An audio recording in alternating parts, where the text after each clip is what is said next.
Bro, it's crazy. Watch this. The trick is that you got to make it thick enough and far enough away from the fire that when you got a nice big roaring fire in here, you don't have drips of water from melting snow.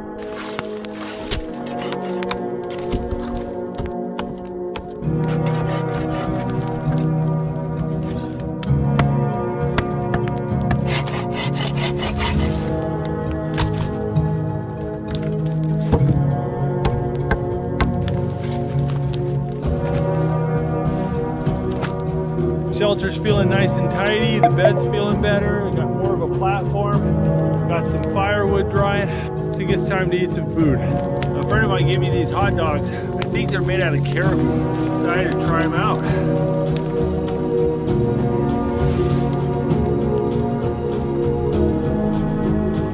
That's a good hot dog. I got the heat reflecting off this side wall, and the whole thing's just a better wind blocker.